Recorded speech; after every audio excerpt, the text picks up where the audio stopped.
Hello दोस्तों, स्वागत है आप लोगों का मैथ्स प्लेटफॉर्म पर। मैं जिकमार आप लोगों का बहुत बहुत स्वागत करता हूं हमारे इस यूट्यूब चैनल पर।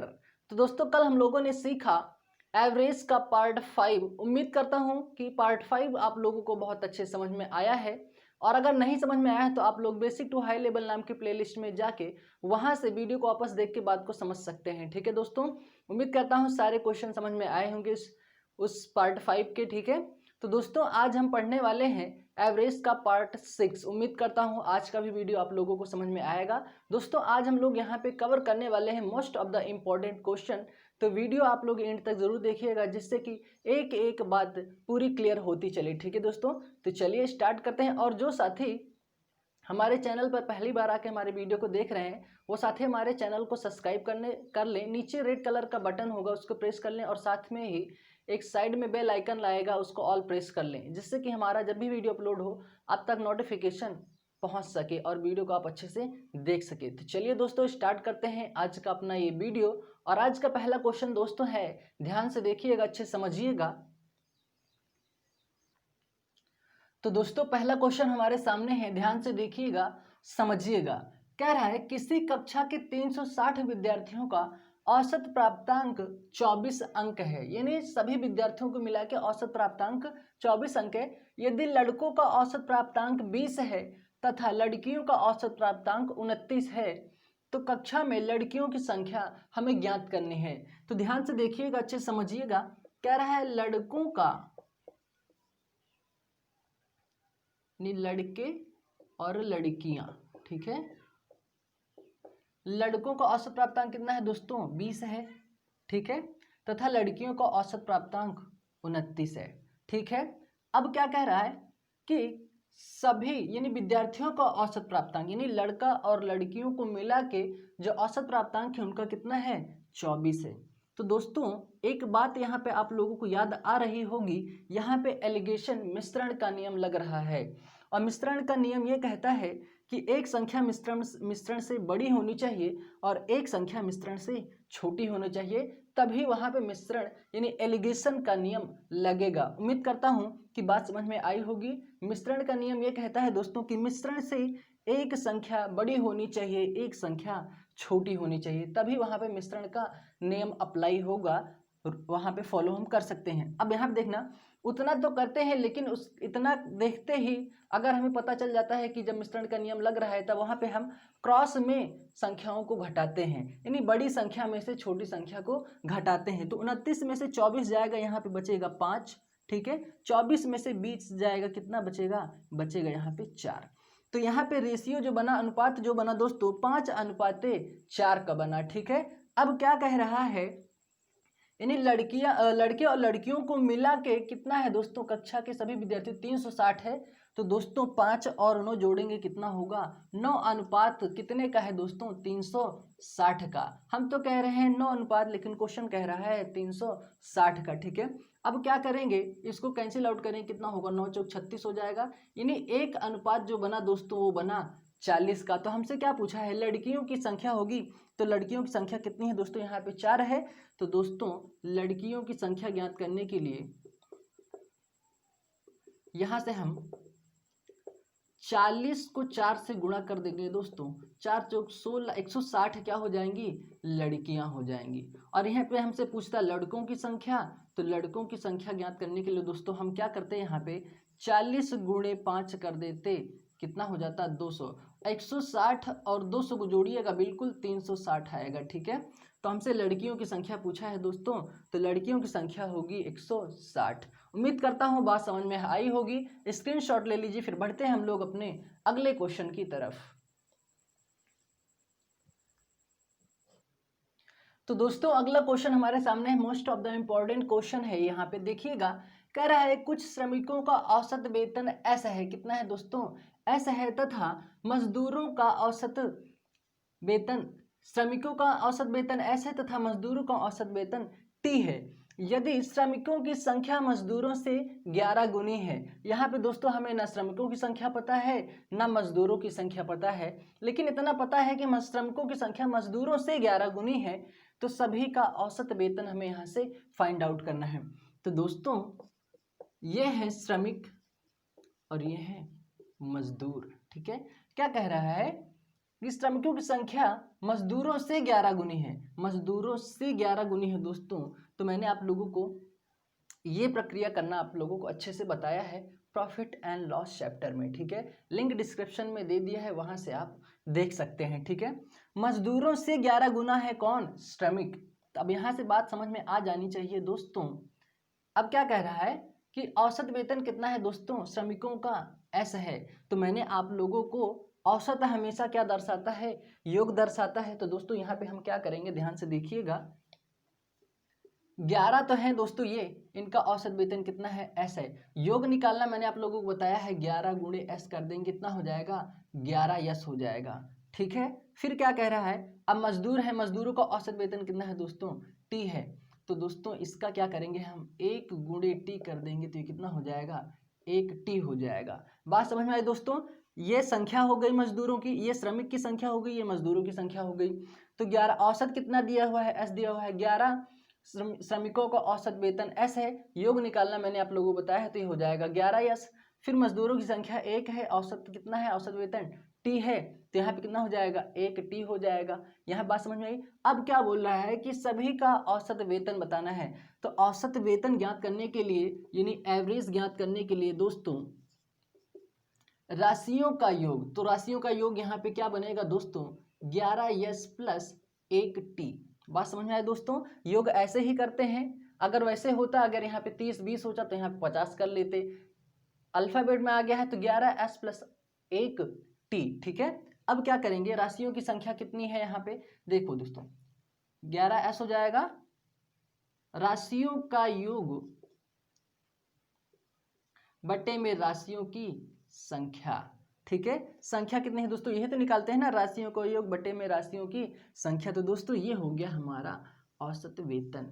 ये है दोस्तों आप लोगों का आंसर। उम्मीद करता हूँ बात समझ में आई होगी। स्क्रीनशॉट ले लीजिए, फिर बढ़ते हैं हम लोग अपने अगले क्वेश्चन की तरफ। और ये क्वेश्चन पूछा गया था दोस्तों एसएससी सीजीएल में, एसएससी सीजीएल में पूछा गया था 2004 में।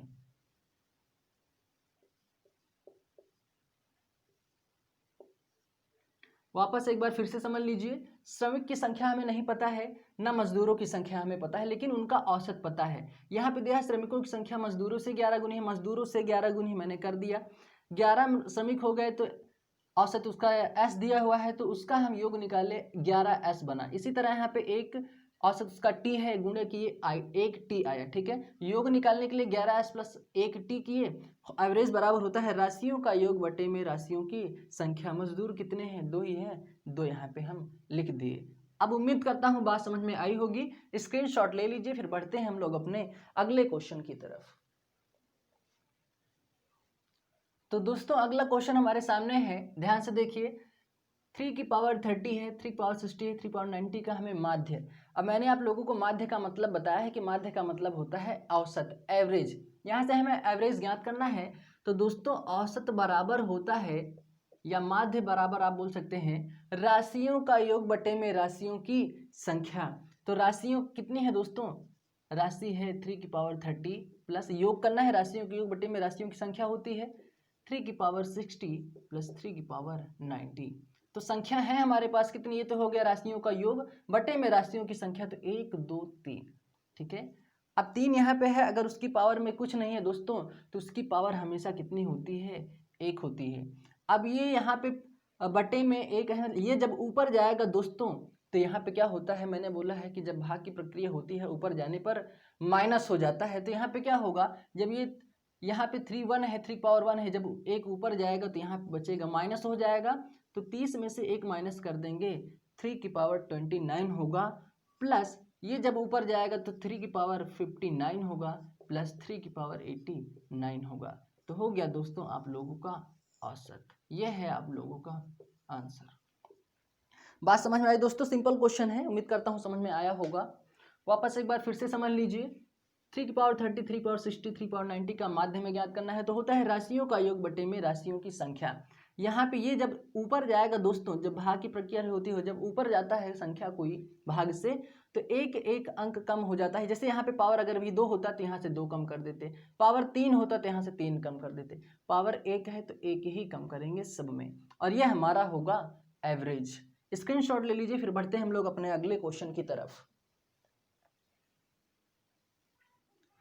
तो दोस्तों अगला क्वेश्चन हमारे सामने है, किसी कक्षा के 15 विद्यार्थियों का औसत भार 1.5 की वृद्धि हो जाती है। औसत भार में 1.5 1.5 की वृद्धि हो जाती है जब 60 किलोग्राम, जब एक 60 किलोग्राम वाले छात्र के स्थान पर एक नया छात्र शामिल हो। तो नए छात्र का भार हमें यहाँ से ज्ञात करना है। बात को ध्यान से देखिएगा अच्छे से दोस्तों। कोई छात्र है, यहाँ से एक मैं यहाँ पे बना दे रहा हूँ दोस्तों, ये कोई 2 छात्र है,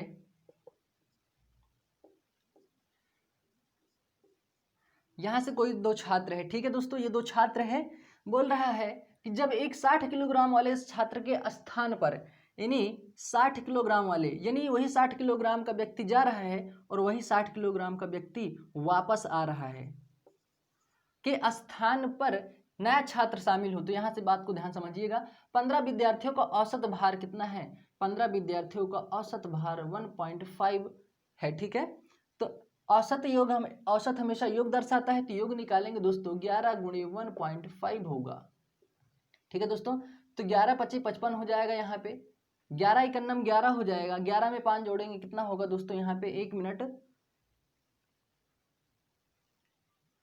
यहाँ पे दोस्तों है 15 विद्यार्थियों का औसत भार कितना है 1.5। तो औसत हमेशा योग दर्शाता है, तो 15 5 75 हो जाएगा, ठीक है दोस्तों। 15 इकन्नम 15 7 कितना हो जाएगा 22। यानी जो दोस्तों शामिल किया जा रहा है, यही तो शामिल किया जा रहा है, तो शामिल कितना हो रहा है 22.5 किलोग्राम। तो दोस्तों 60 किलोग्राम का व्यक्ति जा रहा है और 60 किलोग्राम का व्यक्ति वापस आ रहा है। तब क्या करना है, अब क्या होगा, इस 60 में ये 22.5 को ऐड कर देंगे तो कितना होगा 82.5 किलोग्राम। तो जो नया छात्र होगा दोस्तों उसका भार कितना होगा 82.5 किलोग्राम। वापस एक बार फिर से बात समझ लीजिए अच्छे से, ताकि इसमें कोई दिक्कत ना हो। यहाँ पे कह रहा है दोस्तों 15 विद्यार्थियों का औसत भार 1.5 किलोग्राम की वृद्धि हो जाती है औसत भार में। तो औसत हमारा इतना है और संख्या हमारी कितनी है दोस्तों, विद्यार्थियों की इतनी है। तो औसत निकाले दोस्तों, योग निकाले 22.5 किलोग्राम बना, ठीक है। और यहाँ पे बोला जब एक 60 किलोग्राम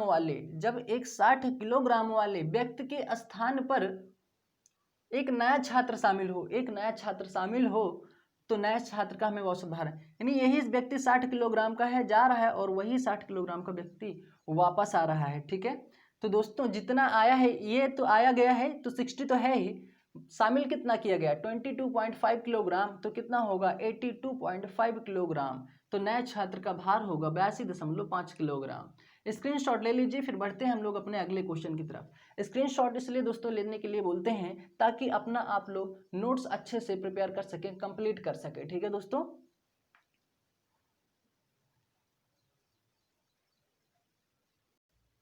तो दोस्तों उसी टाइप का ये अगला क्वेश्चन है, यहाँ पे बात को समझना अच्छे से। कह रहा है किसी कक्षा के 20 विद्यार्थियों का औसत भार 4000 किलोग्राम की वृद्धि हो रही है, ठीक है। औसत भार में 4000 किलोग्राम की कमी हो रही है दोस्तों। पिछले वाले क्वेश्चन में वृद्धि हो रही थी, लेकिन यहाँ पे कमी हो जाती है जब एक 45 किलोग्राम वाले छात्र के स्थान पर एक नया छात्र शामिल हो, तो नया छात्र का भार होगा। तो दोस्तों यहाँ पे सीधा सा करो, 20 दोस्तों ये कितना है 4000, ये औसत है, और औसत हमेशा योग दर्शाता है, तो 20 गुणे 4000, ठीक है। तो कितना हो जाएगा, ये हो जाएगा 8000। ये कितना हो जाएगा दोस्तों 8000 किलोग्राम।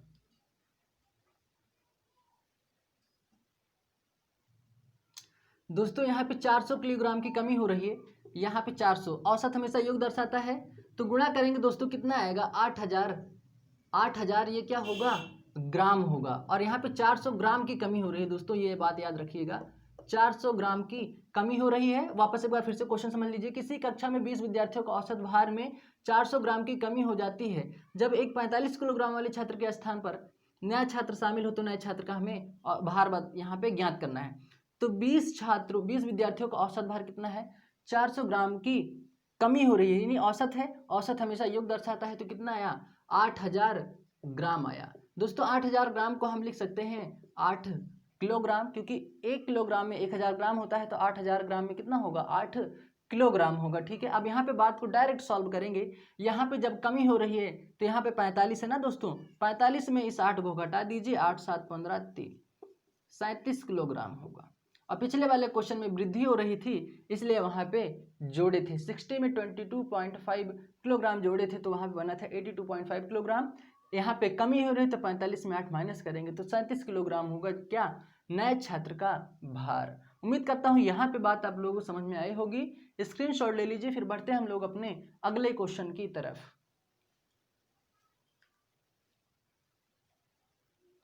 तो दोस्तों अगला क्वेश्चन जो हमारा है वो है क्रिकेट पर आधारित, यानी मैच पर आधारित प्रश्न। तो इसका पहला क्वेश्चन हमारे सामने most of the important question है, ध्यान से देखिएगा, समझिएगा। कह रहा है एक क्रिकेट खिलाड़ी की 20वीं पारी का औसत जो रन है वो कुछ रन था, औसत कुछ रन था। यदि वह अपनी 21वीं पारी में 90 रन बनाता है तो उसके रनों में 3 रनों की वृद्धि हो जाती है। तो 20वीं पारी तक तथा उसके बाद का औसत हमें यहाँ से ज्ञात करना है। दो क्वेश्चन इसमें है, 20वीं पारी तक का हमें ज्ञात करना है तथा उसके बाद का औसत हमें यहाँ से ज्ञात करना है। तो ध्यान से देखिएगा, एक क्रिकेट खिलाड़ी 20वीं पारी का औसत जो है रन कुछ था। तो दोस्तों 20वीं पारी, रन हमें पता नहीं है दोस्तों, रन को हम आर से डिनोट कर दे रहे हैं। और औसत हमारा जब इतना है, रन कुछ था, 20वीं पारी का औसत कुछ रन था, तो रन ये हो गया। और औसत हमेशा योग दर्शाता है, तो दोस्तों क्या होगा, 20 आर हो जाएगा, यानी 20 को गुणे आर करें कितना होगा, 20 आर होगा। फिर बोल रहा है वह अपनी 21वीं पारी में, वह अपनी 21वीं पारी में कितना रन बनाता है, 90 रन बनाता है। तो रनों में 3 रनों की वृद्धि होती है। यहाँ पे दोस्तों रन पहले आर है, 3 रनों की वृद्धि होगी, तो यहाँ पे जोड़ देंगे तो 3 आर प्लस 3 हो जाएगा, यानी रन में 3 रनों की वृद्धि हो रही है, तो आर प्लस 3 हो गया। ठीक है, और औसत हमेशा योग दर्शाता है। ठीक है, तो क्या होगा, 21 को यहाँ से आर से गुणा करेंगे तो ये होगा 21 आर, 21 को यहाँ से गुणा करेंगे तो क्या होगा, 63 होगा। बात समझ में आई दोस्तों, उम्मीद करता हूँ समझ में आई होगी। वापस यहाँ फिर से समझ लीजिए, ये इतना हुआ दोस्तों। अब क्या कह रहा है, तो उसके रनों में 3 रनों की वृद्धि हो जाती है, तो 20वीं पारी तक।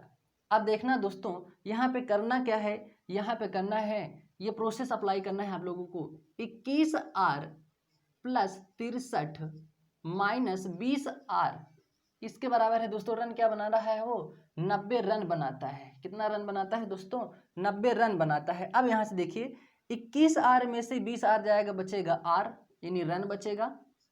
90 ऐसे ही रहने दीजिए, ये प्लस जो है माइनस उधर जाएगा तो माइनस में हो जाएगा, तो 63 होगा। ठीक है, तो रन हमारा जो, ऐसा करते ही हमें क्या पता चलेगा, पुराना रन हमें यहाँ पता चलेगा, मतलब कि इसका रन हमारा कितना है, यहाँ पे रन हमारा कितना है। ठीक है, तो यहाँ पे देखो दोस्तों, 10 में से 3 जाएगा, यहाँ पे बचेगा 7, 9 यहाँ 8 में से 2 जाएगा, कितना बचेगा, 6 जाएगा, 2 बचेगा। तो दोस्तों रन हमारा कितना है पहले का, यानी 20वीं पारी का औसत रन कितना होगा दोस्तों, 27 रन होगा। ठीक है, यहाँ पे बोला है अब उसके बाद का, यानी नया वाला हमें बताना है। तो दोस्तों जब हमें पुराना पता चल गया है, ये पुराना वाला है, और यहाँ से हम नया वाला निकाल लेते हैं। तो दोस्तों पुराना है, ये पुराना तो 27 है, नया क्या है, 3 रनों की वृद्धि हो रही नहीं, बाद में हो रही है, तो यहाँ पे 3 जोड़ दीजिए तो हमें नया औसत, नया पता चल जाएगा, तो क्या होगा, 30 होगा। उम्मीद करता हूँ बात समझ में आई होगी। स्क्रीनशॉट ले लीजिए, फिर बढ़ते हैं हम लोग अपने अगले क्वेश्चन की तरफ। दोस्तों वापस एक बार फिर से समझ लीजिए, यहाँ से 20वीं पारी का औसत रन कुछ था, तो दोस्तों औसतीय है, औसत हमने बोला है कि योग दर्शाता है, तो कितना हो जाएगा, 20 गुणे आर करेंगे तो 20 आर हो जाएगा। 21वीं पारी में 3 रनों की वृद्धि हो जाती है, 21वीं पारी में 90 रन बनाने के बाद उसके रनों में 3 रनों की वृद्धि हो रही है, तो दोस्तों रन पहले आर था, 3 रनों की वृद्धि हो रही, तो आर प्लस 3 हुआ। योग निकाले तो 21 आर प्लस 63 आया। ये कैसे आया, 21 को आर से गुणा किया 21 आया, 21 को 3 से गुणा किए 63 आया। अब यहाँ पे क्या किए, इसको हम ऐसे ऐसे लिख लिए। ठीक है, 21 आर प्लस 63 ऐसे लिखे, माइनस 20 आर बराबर 90, यानी 90 रन वो बना रहा है किसी पारी में। 21 आर में से 20 आर माइनस किए, बचा आर। ऐसा करते ही हमें पुराना रन पता चलेगा, यानी यहाँ वाला जो कुछ रन था। तो यहाँ पे आया दोस्तों 90 में से 63 माइनस किए तो पुराना जो रन था वो 27 था। नया क्या बना, नया में 27 में ये पहले 3 रन, अब 3 रनों की वृद्धि हो रही है ना दोस्तों, तो क्या होगा, नया होगा, तो क्या होगा वहाँ पे 30 होगा। तो उम्मीद करता हूँ बात समझ में आई होगी। अब स्क्रीनशॉट ले लीजिए, फिर बढ़ते हैं हम लोग अपने अगले क्वेश्चन की तरफ। तो दोस्तों अगला क्वेश्चन हमारे सामने है, कह रहा है विराट कोहली के 25वीं पारी का औसत रन कुछ था। यदि वह अपनी 26वीं पारी में 120 रन बनाता है तो उसके रनों में 3 रनों की कमी हो जाती है। दोस्तों पिछले वाले क्वेश्चन में 3 रनों की वृद्धि हो रही है, इस वाले क्वेश्चन में 3 रनों की कमी हो जाती है। तो कोहली का 25वीं पारी के बाद औसत बताना है, नहीं नया औसत हमें यहाँ से बताना है। तो इसका मैं एक शानदार ट्रिक बता रहा हूँ, इसके पिछले वाले क्वेश्चन भी आप अप्लाई कर सकते हैं। तो ट्रिक क्या है दोस्तों, जो वो रन बना रहा है ना, जो वो रन बना रहा है यानी रन गुणे रनों में कमी या वृद्धि, तो दोस्तों कितना होगा, यह हो जाएगा 120 गुणे 3 होगा। दोस्तों यहाँ पे जो अगली पारी कीजिएगा, यहाँ पे अगली पारी कीजिएगा, यहाँ पे मैं लिख दे रहा हूं अच्छे से, अगली पारी गुणे रनों में वृद्धि या कमी। रनों में अगली पारी क्या है दोस्तों, 21वीं पारी है, 26 रनों में कमी या वृद्धि कितनी है दोस्तों, 3, तो कितना हो जाएगा दोस्तों, 3 छंग 18, 3 दूना 6 1 7, तो आया दोस्तों कितना, 78 आया। लेकिन यहाँ पे बात को समझना दोस्तों, यहाँ पे कह रहा है 120 रन बनाता है, तो दोस्तों 120 रन बना रहा है। इस बार हमें दोस्तों माइनस नहीं करना है क्योंकि कमी तो यहाँ पहले ही हो गई, तो यहाँ पे हमको क्या करना पड़ेगा सॉरी, यहाँ पे प्लस करना पड़ेगा, कितना हो जाएगा 78। अब इसको जोड़िए, यहाँ पे ये हो जाएगा 8, ये कितना हो जाएगा 7 दोनों, ये हो जाएगा 1। ऐसा करते ही हमें पता चलेगा पुराना वाला औसत रन, यहाँ से पता चलेगा हमें पुराना वाला औसत रन। ठीक है दोस्तों, यहाँ से पुराना वाला औसत रन पता चलेगा। नया औसत रन प्राप्त करने के लिए यानी 25वीं पारी के बाद, ये तो था दोस्तों 25वीं पारी तक, लेकिन 26वीं पारी यानी 25वीं पारी के बाद वाला, तो दोस्तों यहाँ से होगा बाद वाले के लिए 198 में से क्या करना है दोस्तों आप लोगों को, ये जो 3 रनों की कमी हो रही है ना दोस्तों, इसको कर दीजिए माइनस, तो कितना हो जाएगा, ये हो जाएगा 5 9 1, कितना होगा 195 होगा।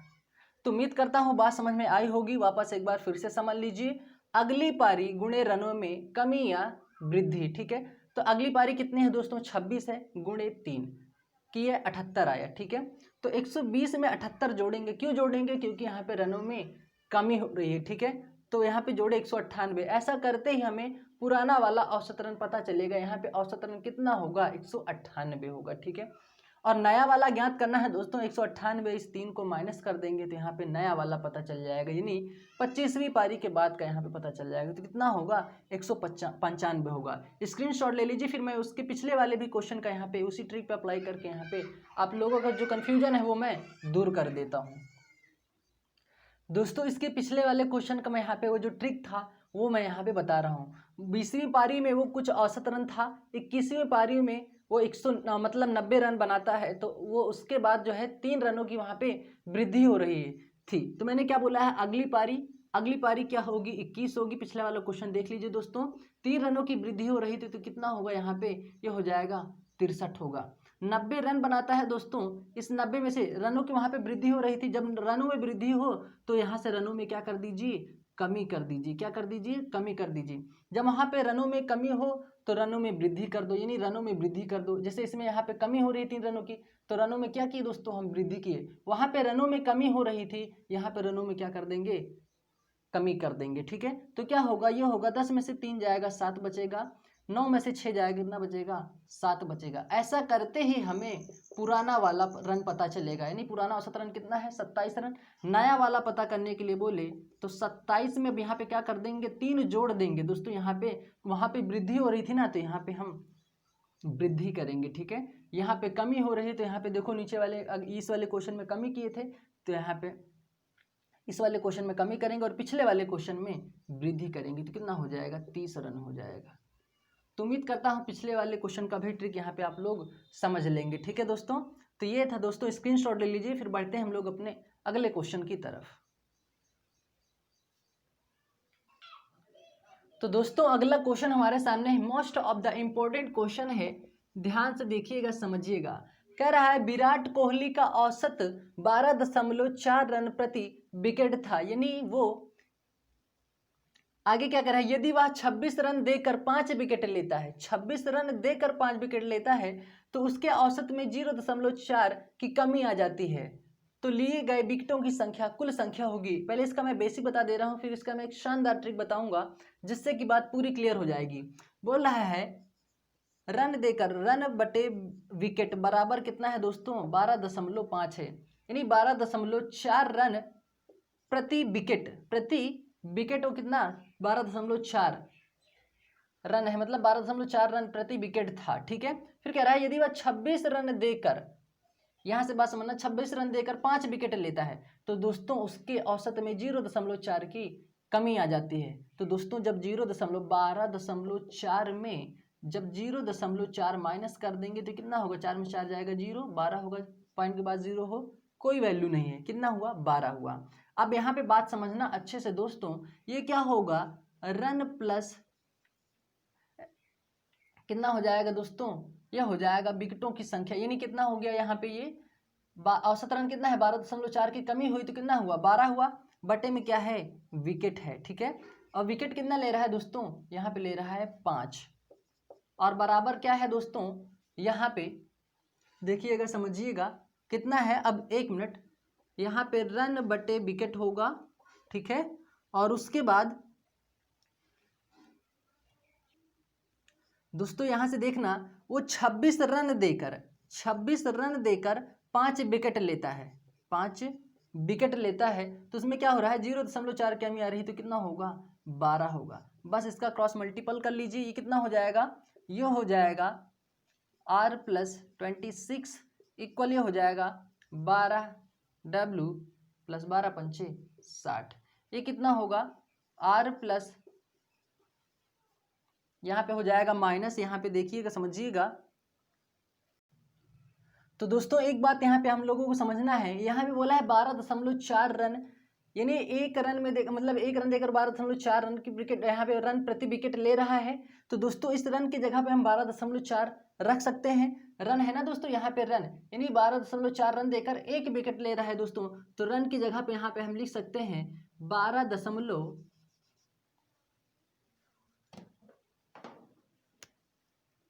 यहाँ पे लिख सकते हैं दोस्तों 12.4, यहाँ पे लिख सकते हैं विकेट लिख सकते हैं। बात समझ में आई दोस्तों, वापस से एक बार अच्छे से फिर से समझ लीजिए, 12.4 रन प्रति विकेट, यानी 1 विकेट जब लेता मतलब ले रहा है, यानी 12.4 रन देकर 1 विकेट वो लेता था। यदि वह 26 रन देकर 5 विकेट ले, यदि वह 26 रन देकर 5 विकेट लेता है तो दोस्तों रन प्रति विकेट यानी 12.4, ठीक है, क्या कह रहा है 0.4 की कमी आ जाती है, तो यहाँ पे 12.4 में 0.4 घटाए, पॉइंट 4 घटाए, यहाँ पे इतना बना 12 रन बना। तो दोस्तों यहाँ पे रन प्लस 26 क्यों लिखे, क्योंकि रन कितना है 26 रन देकर 5 विकेट लेता है, यानी 26 रन देकर 5 विकेट लेता है, बराबर में इसको 12 क्यों रखे, क्योंकि यहाँ से हम 0.4 यहाँ पे माइनस की तो 12 है, 12 उसके बराबर में हम 12 रखे, तिर्यक मल्टीप्लाई किया। अब देखो आर की जगह मैंने 12.4 विकेट क्यों लिखा, क्योंकि हमें यहाँ पे इक्वेशन को बराबर करना है।